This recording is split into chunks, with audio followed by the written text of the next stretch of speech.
Milli Hidrometeorologiya Xidmətinin məlumatına əsasən Bakıda və Abşeron yarımadasında hava şəraitinin dəyişkən buludlu olacağı, əsasən yağmursuz keçəcəyi gözlənilir. Mülayim cənub-qərb küləyi əsəcək. Havanın temperaturu gecə 16-18 dərəcə isti, gündüz 23-28 dərəcə isti olacaq. Atmosfer təzyiqi 758 mm civə sütunu təşkil edəcək. Nisbi rütubət gecə 70-80%, gündüz 55-60% olacaq. Azərbaycanın əksər rayonlarında havanın əsasən yağmursuz keçəcəyi, lakin gündüz bəzi şimal və qərb rayonlarında arabir yağış yağacağı, şimşək çaxacağı gözlənilir. Ayrı-ayrı yerlərdə qısa müddətli leysan xarakterli olacağı, dolu düşəcəyi ehtimalı var. Bəzi yerlərdə arabir duman olacaq. Mülayim qərb küləyi əsəcək.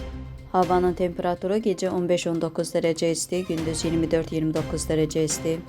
Dağlarda gecə 5-10 dərəcə isti, gündüz 15-20 dərəcə isti olacaq.